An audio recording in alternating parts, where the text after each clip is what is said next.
Hey, Max, you had a great night. What was working so well for you this evening? I was just able to sequence, got in a good rhythm with Barnes behind the plate, and just was able to execute any pitch at any time.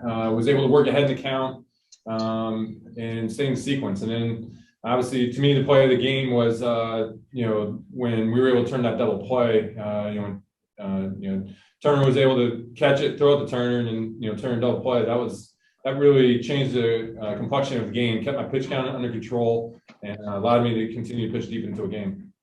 And how important was it for you going into this game to make sure to allow yourself to pitch deep into the game, especially considering coming off of a long night, extra innings that we saw last night? Yeah, I knew coming in the bullpen was taxed, and wanted to go out there and pitch deep into a ball game. And so, when I got that defensive play, I knew my pitch count was under control. For me at that point in time, I just wanted to continue to collect outs. If I can continue to stay on top of my game, keep sequencing, I was able to get some big outs there in the 5th, 6th, 7th. That allowed me to even go back out there for the 8th. And so that's what the team needed. The team needed me to go out there and pitch deep today. Was able to go out there and execute a game plan with Barnesy, and we did a lot of great things tonight. Thank you, Max.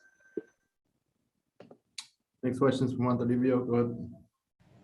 Hey, Max, the Padres got you a couple times this year. You mentioned the sequencing. Was that kind of the biggest difference, you think, as opposed to those two starts?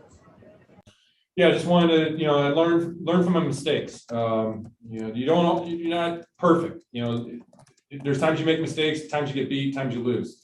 In those matchups I've had before, I thought I was throwing the ball well, but I made mistakes in those situations where I didn't execute the pitch quite as well. I tried to learn from those outings and try to make an adjustment because of that. No one coming in there, got a ton of respect for that lineup. They're a tough lineup, present a lot of challenges to you, so you really got to be on top of your A game throughout their whole lineup. And so got in good rhythm tonight and was able to continue to execute. And like I said, the big play was the double play, having that double play turned, really set everything up so that I can continue to pitch my game. As a staff, you guys give up 10 hits over 34 innings. Like you mentioned, I guess a really good lineup. Is that just pretty impressive what you guys are able to do as an entire pitching staff? Yeah, as a unit, we did our jobs. When the pitchers are the backbone of the team, especially the starting pitchers. And so when starting pitchers can go out there and do their jobs, and you pitch deep in the ball games, it puts everybody in their roles where they feel comfortable. And it obviously allows the offense to get some rhythm as well at the plate. You go out there and have a quick inning. You keep the hitters by the bat rack. They tend to hit. They tend to hit better. And so that's one of the things that you always want to do, especially when you got a lead, is make sure you have some quick innings, because that's usually when they get the pile on insurance runs. Thanks, Max. Next questions from Bill Plunkett. Go ahead, Bill. Yeah, Max, how much of last night's game did you stick around for? Did you go back to the hotel early at all? Yeah, I go back to the hotel early to make sure I can get my sleep.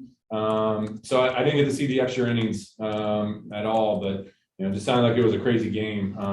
Trying to make sense of everything that would happen when I woke up, and so I came in, knowing that game transpired like that.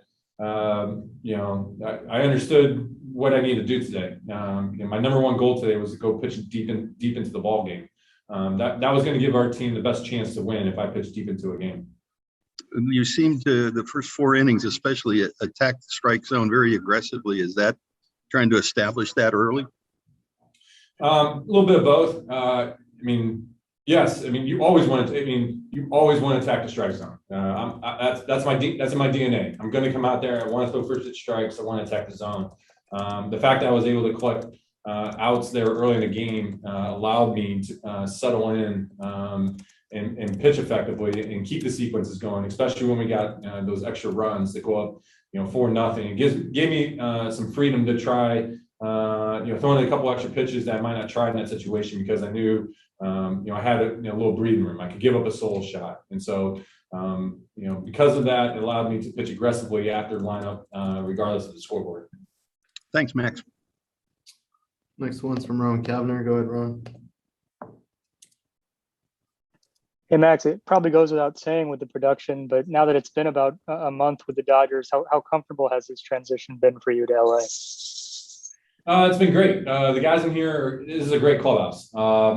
Getting, having Trey with me as well. I really feel like the life change has been as seamless as possible. I feel like it's been harder on my wife and kids than it has been on me. This has been a great team to join.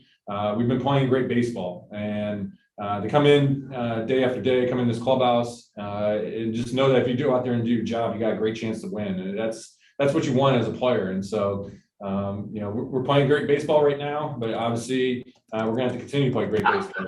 We understand, we're in a playoff race, and we got to play our best baseball here to finish the season. Thank you. Last one's from Jorge Castillo. Go ahead, Jorge. And Max, sort of off that, you mentioned you were on the same page with Barnes and the sequencing and all that. Just wondering how that transition's been, particularly with the catchers. And have you spent, any extra time than you would maybe normally, just having been traded during the season? Yeah, I've been throwing to Will, and Will's been great. We've been getting on the same page together, and I really love throwing to him. But I also love Barnesy too. I mean, he went out there and hit a 2-run shot. I always love a catcher who can go hit a home run for you. But tonight, I mean, it's the conversations on the bench, just watching the game and just talking through different scenarios, just different things you like. And so, I thought Barnesy did a great job of understanding what I wanted to do, sticking with the game plan, calling the pitches that we needed to throw. Was just able to get really good rhythm with him. He's got a great low target as well. So for me, the transition from Will to Barnesy was pretty seamless because they got great low targets.